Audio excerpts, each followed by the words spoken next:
Modern Alchemy, episode number 70. And we have a spotlight today, and we're incredibly excited and honored to have our guest here today. Yes. And in our book, he's the superstar. He's the superstar.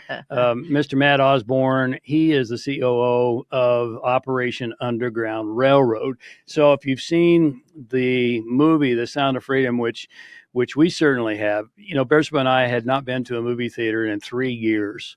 We watched them at home, and so we said, hey, this one took us there. This is an exception. We not only paid it forward, but we said we need to get out and go to the theater to support the amazing work they're doing. Real quick about Matt, he's had a 12-year career with the CIA, which is pretty impressive. U.S. Department of State, he worked issues related to terrorism against homeland, illegal narcotics, organized crime, human trafficking, obviously, and formerly worked with former presidents.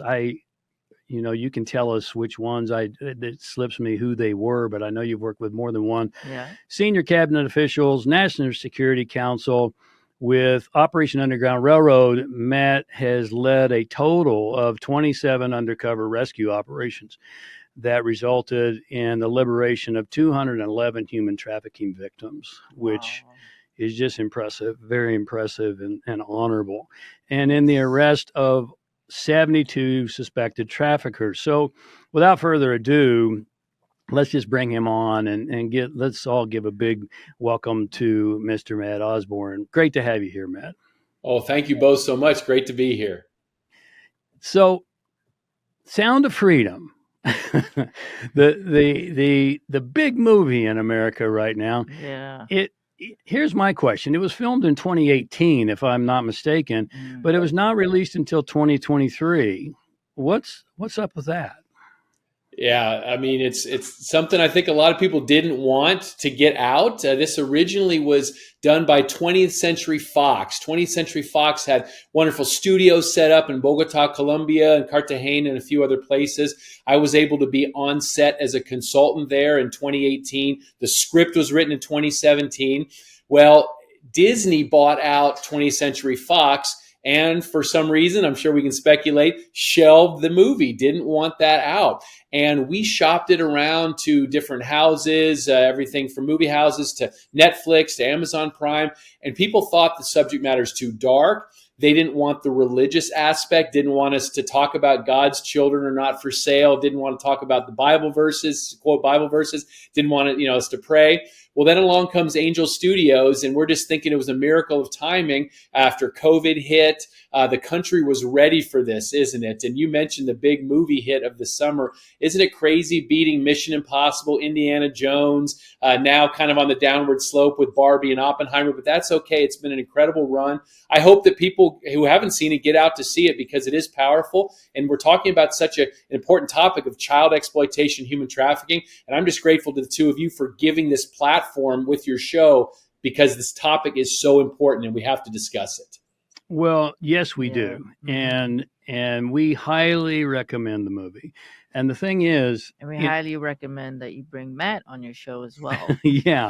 One of the reasons why we decided to go to the movie theater, we had a debate about it because since 2020, we've kind of laid low and we've found a rhythm of watching things at home. And Bersaba said initially, she said, I don't know if I want to watch this movie in a theater because it might be, what was the term you used? Whoa. Depressing, dark. Well, no, I knew I would lose it at some point. So I mean, I can't think of anything darker that, that could be done. And you guys have seen it, and that just, it's dark. It is dark. Go ahead. But wouldn't you suggest, though, or agree to those in your audience who might be thinking, do I want to see it? Is it too dark? Should I bring my kids? Don't you agree, though, that it was actually done very tastefully, right? The scenes, what's happening, it's inferred, but you don't see anything. That was something we were really adamant about with the producer and director. Nothing graphic, nothing overly sexual, no nudity, nothing gratuitous, because we don't want an actual pedophile or trafficker to want to go see that movie, right, to get his Right. kicks. We want to do it tastefully. So I absolutely agree with what you're saying. But then after you've seen the movie now, right, you think, hey, that was something that was pretty powerful and well done. It was incredibly Yeah. well done. No, I And would definitely recommend it, and I would say whoever who's experiencing what I experienced is get over it and go watch it.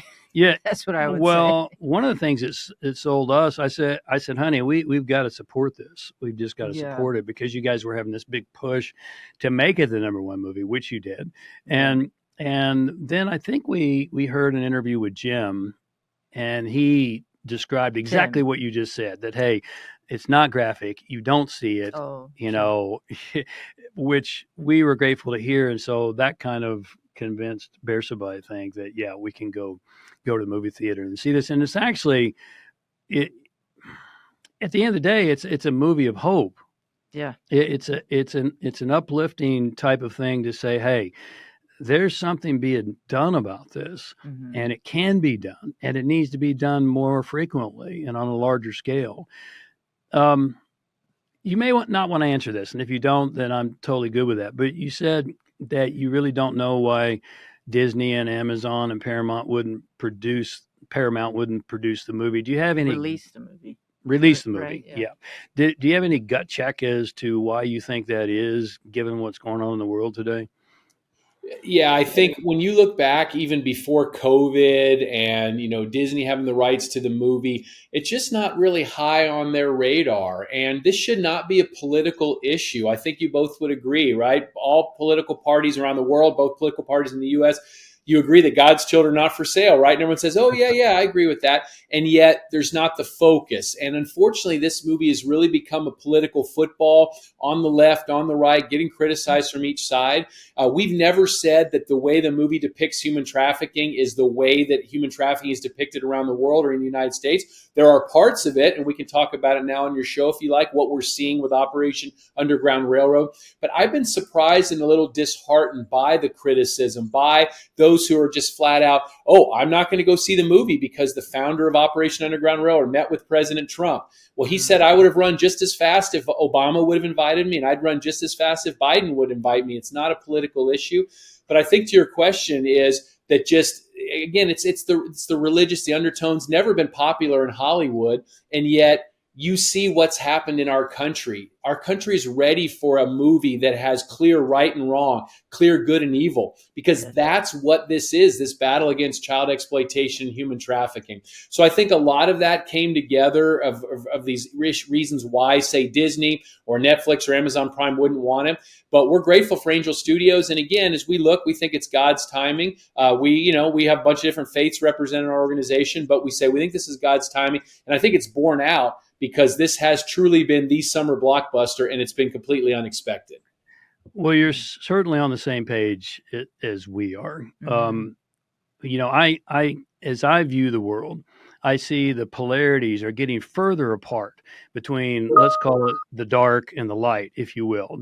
There's been this driving force of a secular world for going. It started all the way back in the Renaissance, and it's been coming more and more and more to the front, which secularism is a what's the word I'm looking for? It's a disbelief or a sarcasm about religion and God and all those kinds of things. And it's part of the humanistic movement, which says, hey, we're God.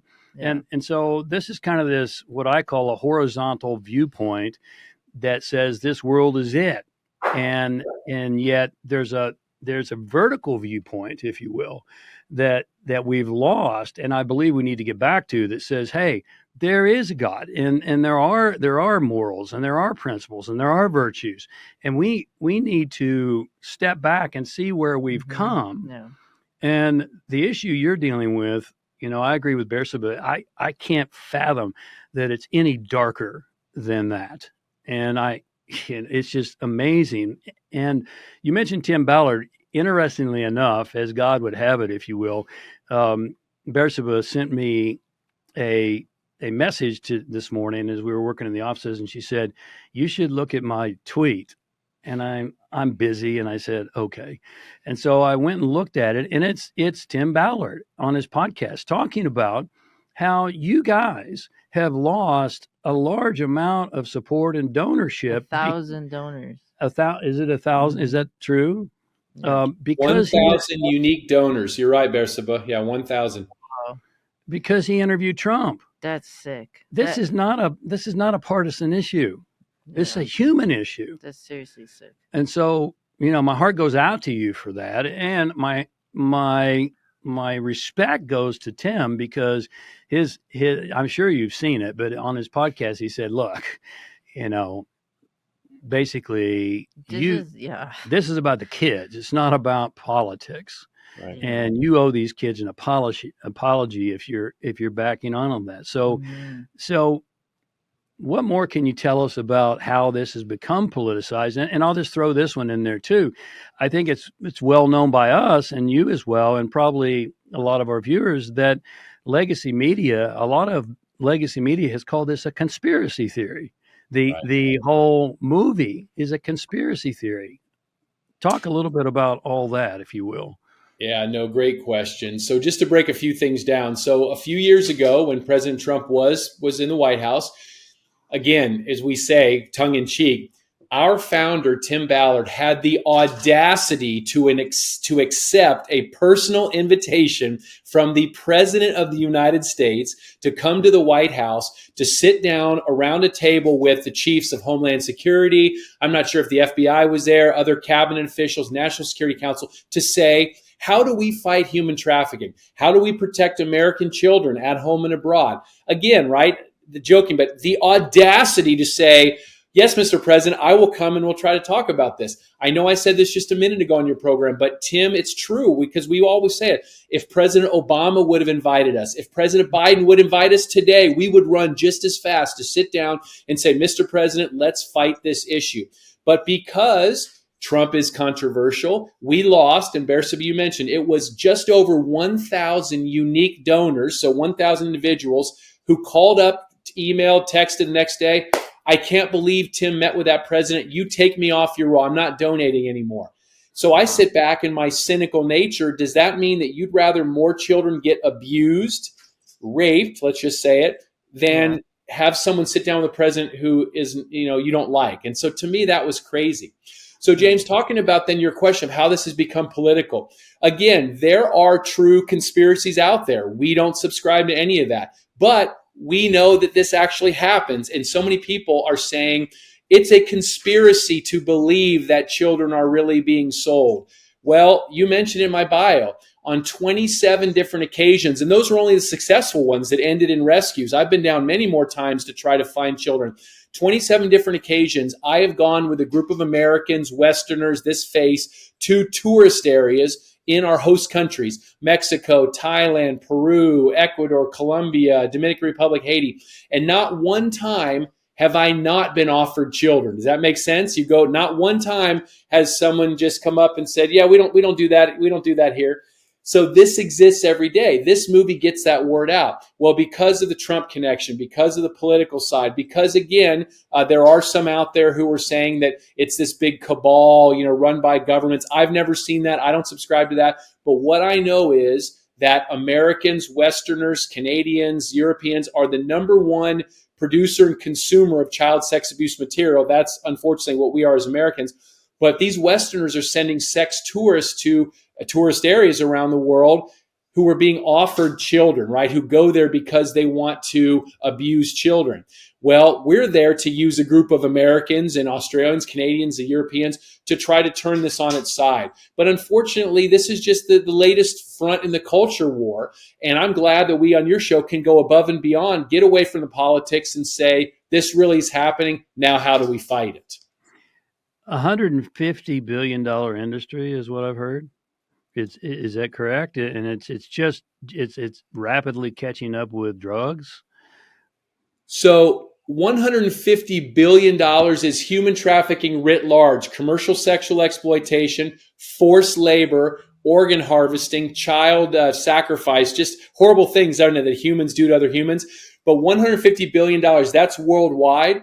Well, I heard a stat one time that with that money, you could buy every team in the National Basketball Association, every team in the National Hockey League, every Starbucks franchise around the world, and still have enough money to send every boy and girl in our country to 4 years of state college education. Now, I don't know the stat, true or not, but I know that this is the fastest growing criminal enterprise because as you saw in Sound of Freedom, when Jim Caviezel, his character says, how many times can you sell a bag of cocaine? One time. How many times can you sell a human? Over and over again? That's where I think you get to how lucrative this illegal enterprise is. It's sobering. It's sad. It's frightening. It really is. How and here's the thing I'd like to clarify, and I think I understand. But prior to Operation Underground Railroad, you were looking at trafficking as part of the CIA. Is that correct?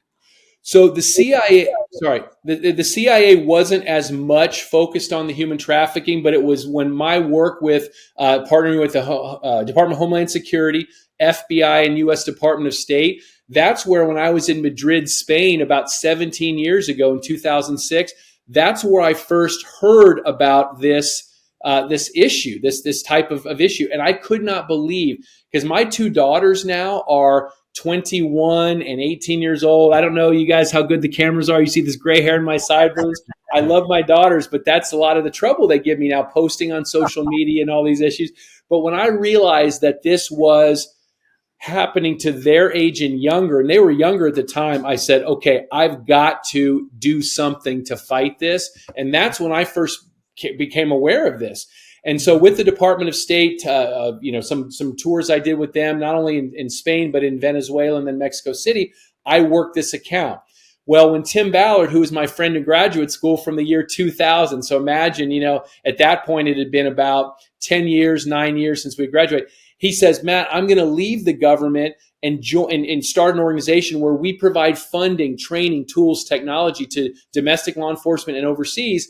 Will you help? Join. And I always say he was the brave one. He quit cold turkey when there was no money in the bank. He's got like 6 kids or had 6 kids back then. He's adopted a couple more now. I just had the 2, and yet he was the brave one. He did it. I said, you tell me when this plane's up in the air. So a few months into it, he goes, we're going down the runway, about to take off. Come join. And it was a big leap of faith, but I'm glad I did it.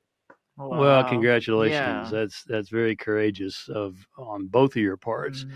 Mm-hmm. I just got to say, Matt, I didn't have any gray hair until I was married, and obviously you're married. That's not true. You know how that works. That's okay. That's okay. It's okay. She likes it, That's so all right. We're good.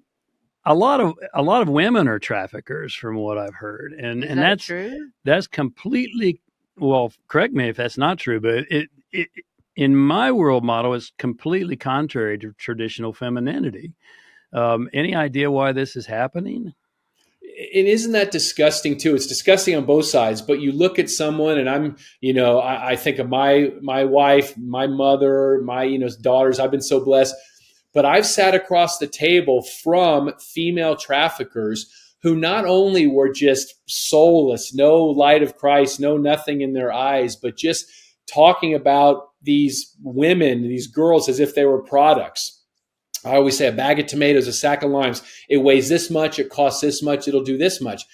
And yet one of the most hideous experiences I ever had was in Acapulco, Mexico, sitting across the table from a woman who told us that she essentially was grooming, and I'll just say it on your show here, grooming virgins to sell their virginity for $7,500 each. This was back in 2014, 15, so think about the money there.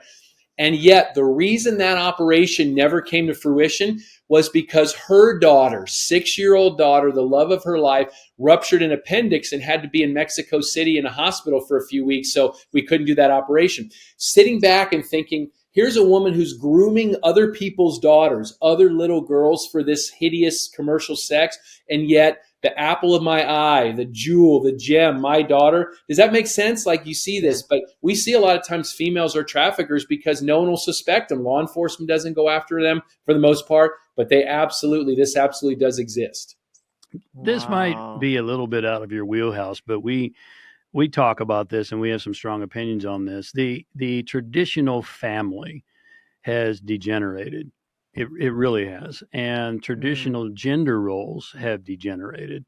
And, again, this might be not be something you talk a lot about, Matt, but do you have an opinion on how that is affecting or not some of these things?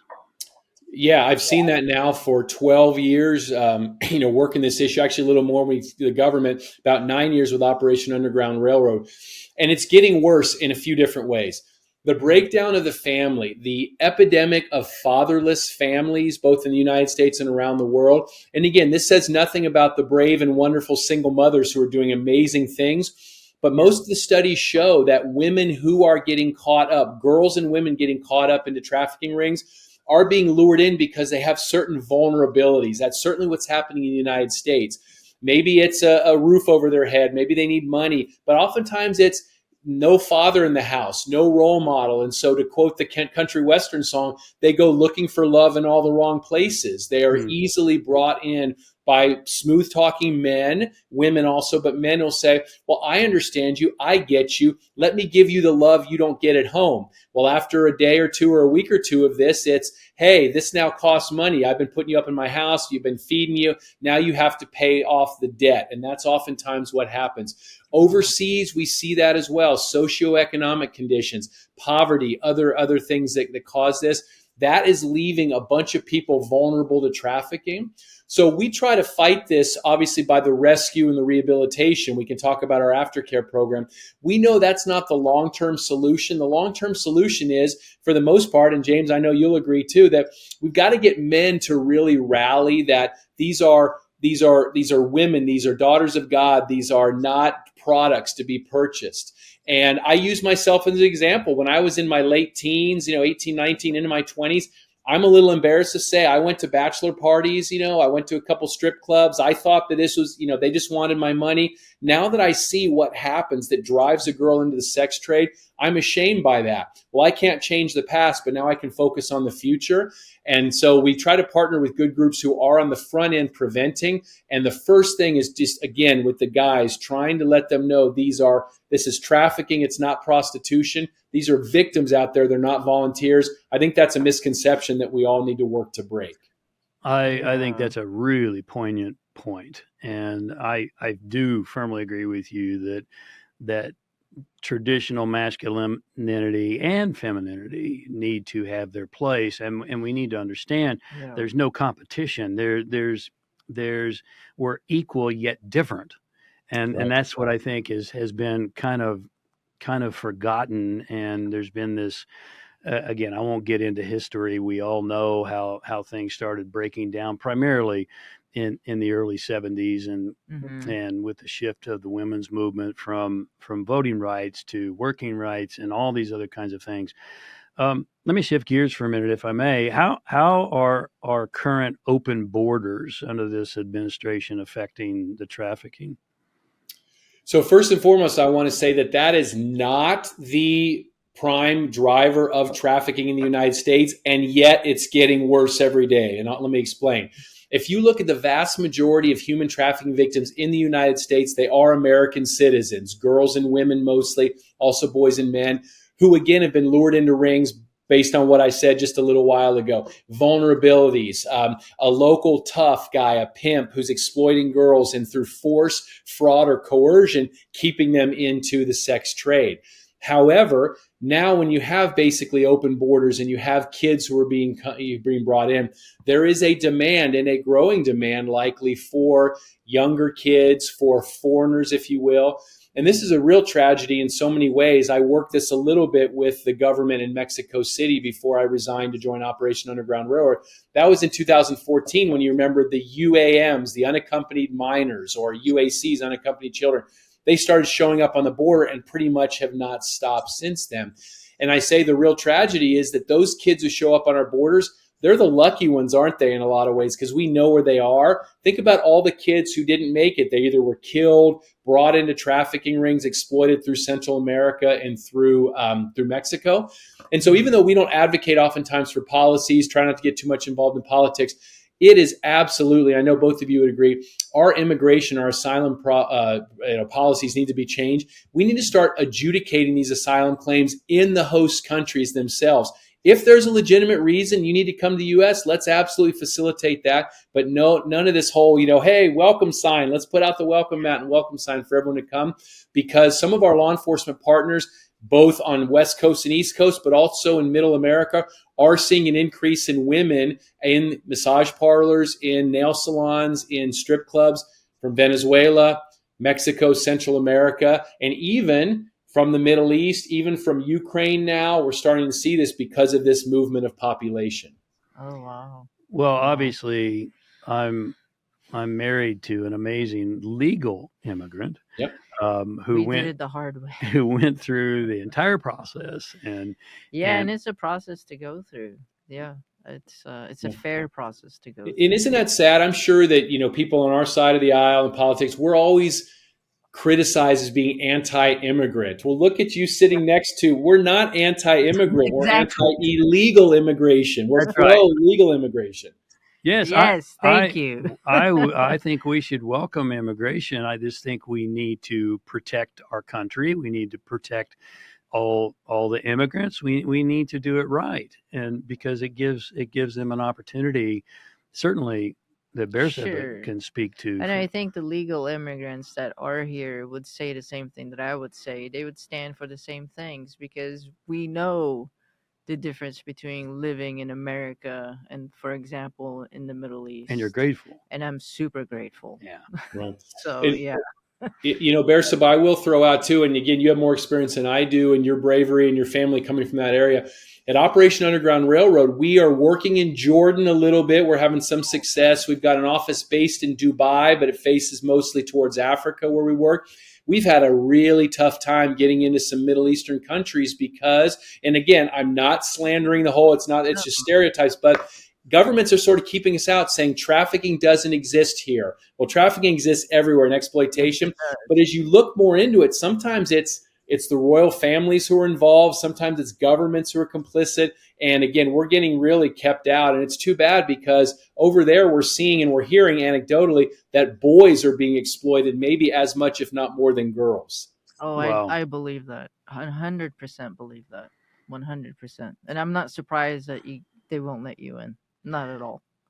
Yeah, we saw Tim on Jordan Peterson's podcast. That was a great podcast. Yeah, it was a great podcast, and some of the descriptors he used about how these tiny babies and literally breaking their bodies, which is just how do you? I don't know. I'm assuming, you can correct me if I'm wrong, that you've seen some pretty horrendous things. How do you deal with those, Matt?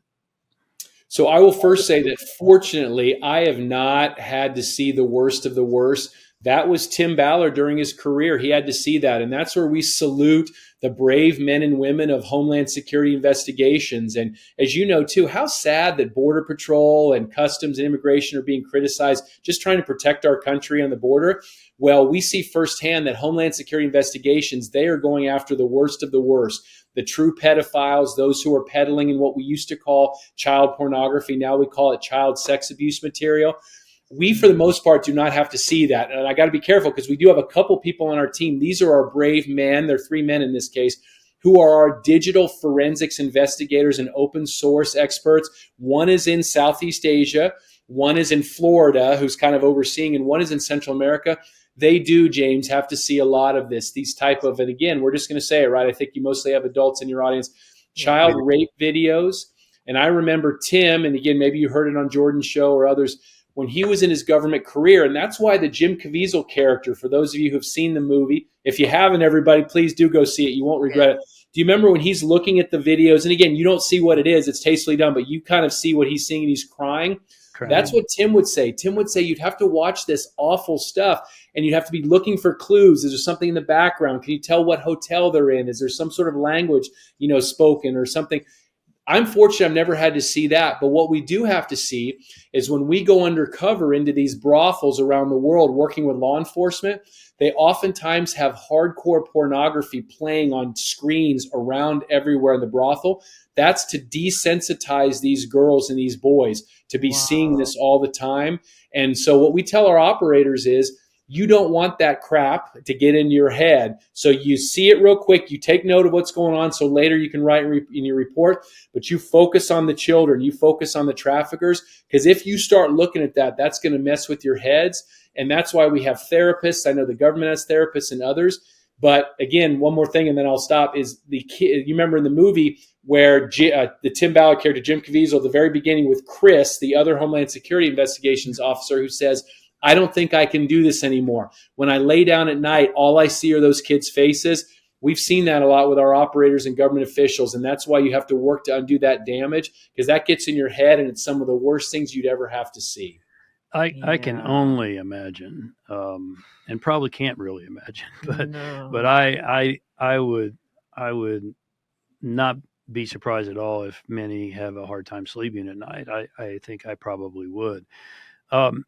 Let's shift gears a little bit too, because you said a lot of this is happening in the U.S. It's not just coming in from outside the borders, but also in the U.S.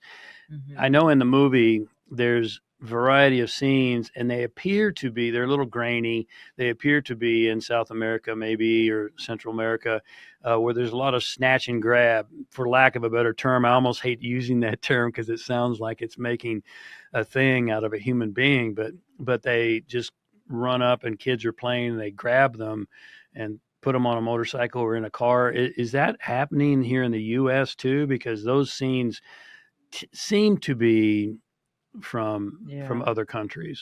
Right. Yeah. And I'm really glad you brought that up for a couple reasons. So first, to answer the question, those are from the CCTV footages in different places, Asia, a lot of areas, and then Latin America. I think that was good to kind of increase the power, the pathos of the movie. It draws you in. But I will say that I actually, and I love the producer and the director, so if they're listening, it's nothing bad. I actually argued to take that out because I don't want people to think that that's how a majority of trafficking happens. A majority of trafficking happens, and I'll use the U.S., 1 o'clock on a Wednesday afternoon when a kid should be in school, and yet these groomers go to a Walmart, a movie theater, a mall, a bus station. Who's out of place? Oh, that girl looks like she's 13 years old. Why is she not in school? That girl looks like she's 16. Let me talk to her. Little by little, insidious grooming, as we call it. Hey, do you need some money for a McDonald's hamburger? Hey, do you need a bus fare? Hey, do you want to come live with me? Let me take you get some dinner. Let me help you. Little by little, that's how they're lured in. So obviously that type of kidnapping that we saw in the video, yes, that happens, but the vast, vast, vast majority of cases are, again, more of this grooming, luring people in. And these traffickers are willing to spend weeks, months, even a year or more to try to bring in someone to their ring. Because again, if they can get someone in, get a little bit of compromising material on them, they can sell them over and over again, multiple times a day. Think about how lucrative that is. So think about how much they're willing to invest in getting someone into their trafficking ring. Yeah. Wow. So that were you gonna say something? No, I got nothing on that. You're digesting it. Yeah. So let's transit it. So the grabbing isn't happening as much as we saw in the film, right. which is nice to know. Well, they showed the grooming part of the movie too. Correct. Well, the model agency, saying, hey, you could be a model, and and I could see how people, particularly in social media culture, could fall for that quite easily. Parents and children. Huge problem. Social media is a huge problem. Yeah, that's what I was going to say. It's got to be a huge problem, right? In regards to the... And think about, I made the joke earlier about the gray hair because of my daughters, but again, they are very well educated. They've had a dad who was CIA and now Operation Underground Railroad. And yet the things they still put out on social media, pictures of them and their friends with their bikinis on in a swimming pool, or putting out, hey, I'm in Florida this weekend, looking for stuff to do. Well, it's that kind of stuff that groomers are out there looking for. And nowadays, with the anonymity, what I always tell them is, if you're accepting a friend request from a 18-year-old boy, or that's what his profile says, and it has a picture like Zac Efron, right, the actor. Unless you know who that is in person, you'll never know whether you're talking to an 18-year-old boy or a 65-year-old man. So those in your audience who are parents and grandparents, please know what apps your kids are using on their cell phones. Have the conversation with them that there are groomers out there. There are people who want to do them harm.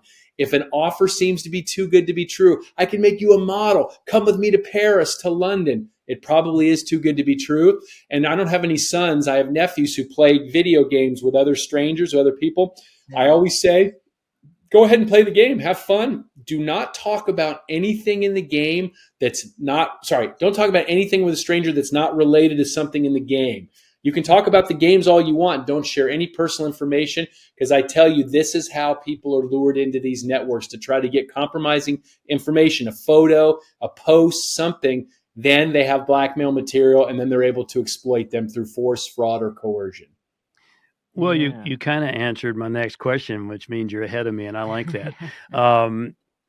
Is there anything else? Because my question was, what should parents do to protect their children, which you've answered. Are there any other things that you would recommend as a parent yourself, or just as a COO of Operation Underground Railroad, to help protect the kids?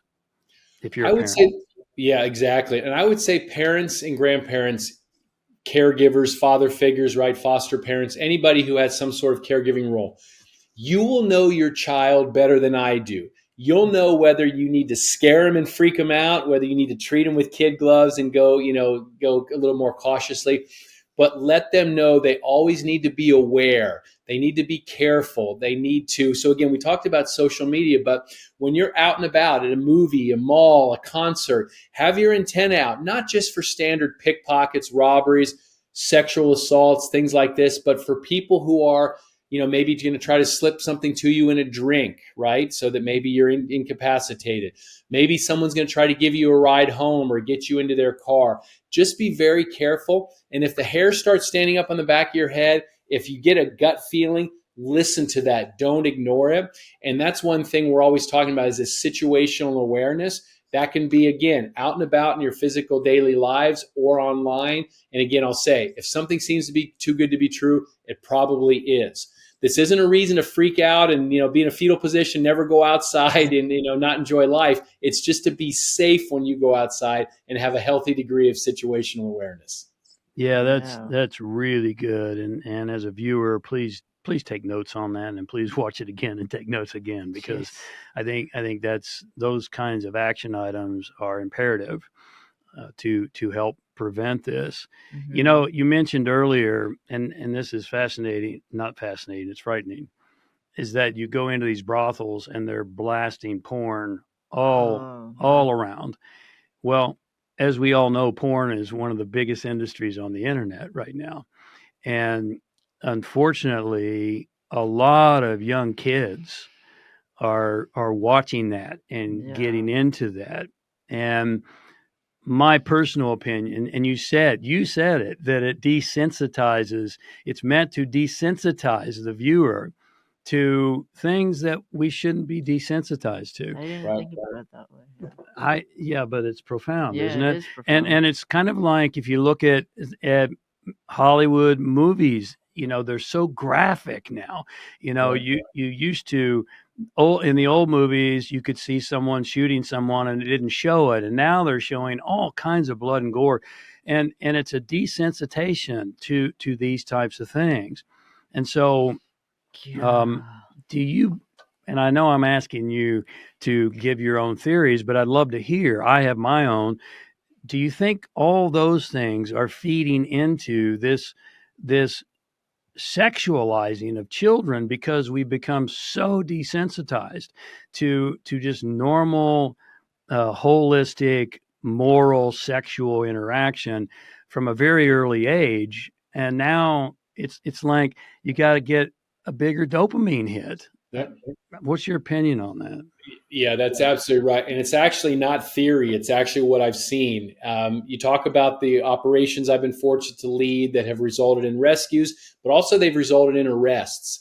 And to the extent we've had opportunities to either interview the alleged, some of them have, had their day in court. So we'll say traffickers, perpetrators, or hear from law enforcement about those interviews. Almost every single man who winds up arrested for either trafficking or trying to purchase did have a pornography addiction. And they talk about the whole slippery slope. They don't know what they're doing as they're talking about it. But James, it's exactly what you just said. Well, it started with a Playboy magazine, and I was looking at the pictures and reading the articles. And after a while, again, they didn't use what you just said, but it's true. The dopamine hit. They're like, that wasn't enough for me. That didn't give me the rush. That didn't excite me. So then it had to be a video, and then it had to be violent or a child or a fetish. And so this absolutely is the number one reason we have such a huge trafficking and commercial sexual exploitation problem today is the ready availability of hardcore pornography. When I go speak to groups and when I try to educate, I'll use myself as an example, and it doesn't make me look good, but it's the truth. When I was in my teens and 20s, or I guess I'd say my teens, if I wanted to look at pornography, I had to work for it. You had to go looking through a father's or uncle's drawer to see if he had Playboys, or go get someone who's over the age of 21 to go to 7-Eleven, and that magazine that was wrapped up in the corner where all you saw is Playboy, it is today on the cell phones. It's today on laptops. And not only that, and I love when you talk about desensitizing, is my grandfather, who passed a number of years ago. I live in Dallas, so we were watching a Dallas Cowboys football game one Sunday afternoon, and a Miller Lite beer commercial came on, and they had a girl, with a top cut down to there and a skirt hiked up to there, and she was selling beer, right? She was dancing in the commercial. My grandfather said something I'll never forget. He said, "Matt, that would have been considered pornography when I was your age." Just like you talk about the murders, that never would have been seen on TV, the gore. The sexualization stuff that's on would never have been, the billboards. And I'm not some, fuddy-duddy moralist, but I'm a realist. The more that our kids and young men are seeing that, little by little by little, it gets to the point where it's not enough to look at pornography anymore. You have to act on it. You have to be what's called a contact offender. That means you have to go and abuse another human being. That's how we get these arrests. That's how we get people who are purchasing other human beings because of this addiction to pornography. And that's my view.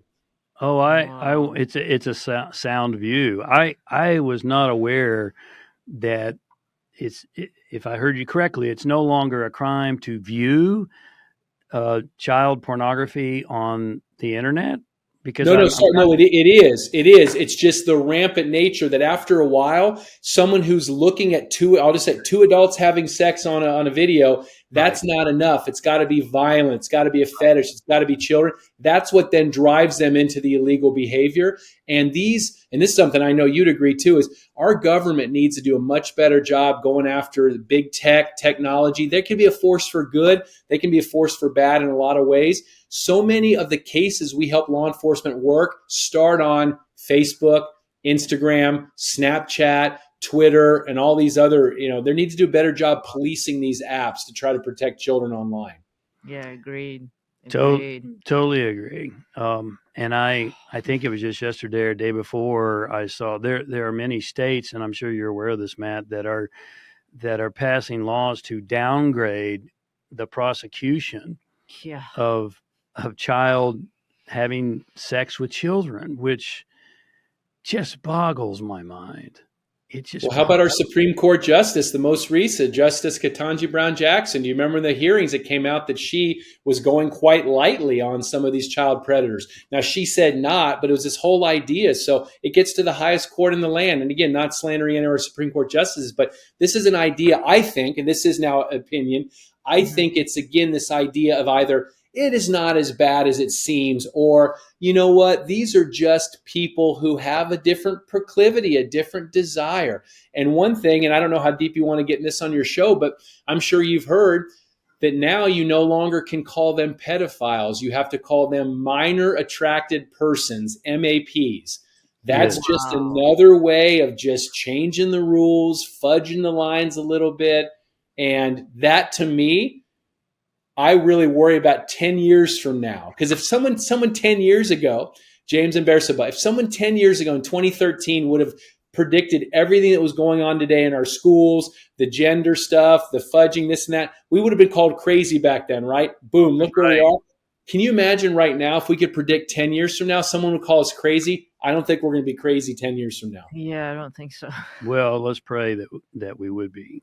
But I mean, because something it's coming to a head. I believe personally that God has a plan, and Yes. and I reside in that, Yeah. and I believe that we have to have faith, and that doesn't mean we sit back and go, "Oh, I've got faith, I'm not going to do anything." No, it means you have faith that everything is unfolding in perfect order, and it's going. There has to be a breakdown before there's a breakthrough. That's just a reality of life, whether it's on a personal level or on a universal level. And Right. so, there's so many things we could talk to you I about know. here, Matt, because this Well, is. there's one thing I think it's important. Something that I've thought about a lot is I work with people that unfortunately have experienced sexual abuse more than not, and I know the trauma that is caused and the ripple effect it has in their life as Mm, they become adults. So I wonder, with these kids now, what they experience is, it's beyond my imagination and it's horrific. So I can't even imagine what these kids grow up to be. So I know you guys said you have a recovery program. What does Yep. that Yep. entail, or what's the percentage of these individuals having a chance at somewhat, let's say, a normal life, if that even exists for them? Yeah, excellent question, Bersaba. And again, you talked about it too, right? It's that trauma. And I know many in your audience have probably experienced this type of trauma, but I think all of us have experienced some trauma. So I'll just use Mhm. like a car accident or almost being a car accident, slamming on brakes. Think about how much that affects you. Think about if you had to be with some disgusting, gross, violent man 6 men a day, 8 men a day, 10 men a day, 12 men a day. Think about that type of trauma. How do you then undo that trauma? So that's where our aftercare department comes in. We always say, and I'm sure you heard Tim talk about it on Jordan's podcast, there's no rescue without the recovery, no rescue without the aftercare. Well, we're very transparent. In our first couple of years, 2014, 15, we thought the countries themselves could take care of their aftercare. Well, they couldn't. So that's why we stopped operations. We hired a director for aftercare. We now said we're going to go through the back end first. We're going to make sure they have enough beds, make sure they have enough quality care so that when we rescue, we can get the kids or the adults, 18, 20-year-old girls or more, get them back with their families, or in the case of if they're an orphan or their own mother sold them into this, or for some reason it's the family situation is not conducive to them going home, we have vetted aftercare homes, resource centers to try to undo that trauma. Right now, James, I think you'd ask numbers, is about 1/3 of those who we've helped rescue cannot go home. So fortunately, 2/3 can, but 1/3 can't go home. We interview families. Excuse me. We interview families, and if we think that everything's okay, we go back. Sometimes though, we're like, something's not right here. I think you knew about this, or it's not working out. Wow. We offer, and that's why our donors and donations are so vital, because we want to be able to take a child or an adult victim of trafficking to help undo that trauma, to help them have, and you mentioned, Bersaba, a normal life. Some people say, oh, you give them a second chance at life. Some of these girls never had a first chance, right? right. You Yeah. think about what happened to them when they were younger. And we've had success stories now, as we say, of moving victims to survivors and survivors to thrivers. Children who now have successful jobs. For the Sound of Freedom operation, so that, and it's very realistic, that beach operation. That beach operation netted a bunch of survivors. Well, 2 of them have chosen to stay with our program now since 2014. That was when the operation happened. They're now 2 ambassadors for Operation Underground Rail. We pay them for their businesses. We pay them to go and advise and warn others in that area about human trafficking. So that's what we try to do. It's not always a success story. It's not always a happy ending. Think about if your own mother sold you into this, what trauma would be in your head. But what we want to do is knit that, that hammock, if you will, as tightly as possible so people aren't falling through. Knit that net as tight as possible. Not always happy stories, but we really have had a lot of successes, and that's what we try to focus on. That's really great. Yeah. You know, the follow up is imperative, and the follow through, obviously. For sure. So kudos to you. How can we? Bersabeh and I go to Whole Foods to do our grocery shopping. We go to certain different places around town, as most people do. How do we look? What kind of signs can we look for to say, hey, something's maybe not quite right here? If we Yeah. see a child with an adult or something of that nature. Yeah, what we always say is the eyes don't see what the mind doesn't know. So now we're talking about this on your show. Now your viewers and listeners will know and have their antenna up. And that in a lot of ways is going to be one of the secrets to, I think, to trying to battle this and solve this, is trying to get us all with our antenna up. We always say never take matters into your own hands. You're not law enforcement. Please don't do that. But if you see something truly you think it's a big issue, call 911. If you think it's something related to trafficking that maybe isn't an emergency, the National Anti-Human Trafficking Hotline is 373-7888. So 888-373-7888. That goes to Washington, D.C., the National Center for Missing and Exploited Children, that then farms those calls out. They would rather you say something and it turns out to be nothing than if you don't say something. So what to look for? Just things that kind of make your, like I said, the hair stand up in the back of your head, a gut feeling. That man doesn't really look like he goes with that child, or that child doesn't look like she wants to be there. He wants to be there. Or maybe I saw the child in a store aisle and I asked him something innocuous and someone butted in right away. Or maybe there's, they look like they've been crying or been sort of, been beaten up and abused. Maybe they have a tattoo on their neck. That's what we saw in the movie, a crown tattoo, money sign, dollar sign, things like that. We're also educating service providers who are likely to see human trafficking victims and maybe not know it. Flight attendants, hotel desk receptionists, others like that, store clerks you talk about. So I don't know if that answers your question, but again, it's just kind of keeping your antenna up and knowing who to call if you do think that there's something wrong. And again, please call. Rather there be nothing than you say, I'm just my imagination, go on about your day, and you missed a chance to maybe save a child. We'll put that number I'll put that number down below. Yeah. So you as a viewer can grab that number and have it. So, wow, this has been great. This podcast is called Modern Alchemy, and I don't know what you know about alchemy, but alchemy is really the art and science of transmutation. It's about taking something that of low value and transmuting it into something of high value, taking something that is potentially heinous and transmuting it into something that is beautiful. And obviously that's what you are doing. The final question we always ask our guests is, can you tell us about a situation in your life personally, Matt, that has been really challenging, really difficult, and yet you were able to transmute it into something where you learned a lot, you grew a lot, you became a better person? Yeah, just off the top of my head was, after a 12-year career with the CIA, U.S. Department of State, being an intelligence officer, diplomat, overseas, being with some unsavory characters, right, and being in some difficult situations. My wife was right. We've been married now 25 years, so this was about 10 years ago, but she said, this is going to be the hardest thing you've ever done. You're going to have to sit across the table from human beings who are trading and selling other human beings just so casually. And I said, no, the CIA taught us these mind tricks to go to a special place and you can stay and roll. She was right. The first time, and it was the Sound of Freedom operation. So I was on that operation.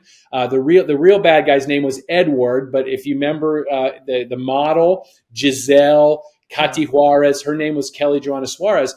I was sitting around the table from them, and they were saying essentially, you can be as tough as you want with these kids and do whatever you want, but also have a little delicacy because it's the first time we've been grooming them. And I wanted to throw up. I wanted to come across the table and strangle them. I wanted to just give up on life and say, I'm done. God, take me now. I mean, humanity, this is its lowest. But I just stayed in role. I said, you got to stay in character. And we said, okay, well, these girls better be virgins when we rescue them. We didn't say rescue, but by the time we're with them, they better be virgins when we want to try it out. Meaning, you better protect them. Sure enough, they were when we rescued. And now to see what that has turned into. What is the lowest and despicable, human beings in these negotiations. In these times, I've also seen some of the most light, because I know that God is not neutral in this fight, that God knows. He has every hair on our head numbered, as you know from the Bible. But the fact that he could end this with a word, but for some reason, because he's given us all free agency, but we know in the end what is going to be waiting for these traffickers. And that's why I love Jim Caviezel quoting one of the Gospels. Better for him that a millstone be put around his neck and he be cast in the deepest ocean than for him to, cause one of these children to sin. And that's what's happening. So I don't know if that's exactly your question, but it's taking the darkest moments and finding light. And that's what Tim always talks about. Find light in the darkness. That's what Operation Underground Railroad does. I'd invite your listeners and viewers to visit us at ourrescue.org, ourrescue.org, and see and learn more of these stories of how we're finding light in the darkness. For sure. Well, you answered my final great answer, by the way, and spot on. I was going to ask how the viewers can get in touch with you and learn more about your work and support in any way possible. And I think you've already answered that. You want to repeat that again, and we'll put it down below as well. Yeah, for sure. And we love the Sound of Freedom. We love what Angel Studios is doing. We get no proceeds, nothing from any of the tickets. We've been benefiting from people coming to our website, ourrescue.org, ourrescue.org. And we are doing operations every day almost around the world. Come learn about the men and women who are currently doing it. And thanks for your support. And thanks to the two of you. This is not an easy topic, but I hope you agree. There is light. There is hope. We have faith. And we're always going to do something. We have an audacious goal. We're going to end human trafficking. It may not happen in my lifetime. I'm going to give every day that I have that God's given me. I'm going to try to do what I can for this. That's awesome. Well, God bless thank you, and lots of respect and love to you, and keep doing great work, you and your team. Hopefully we'll stand to it. Thanks to both of you. Thank you. Thanks.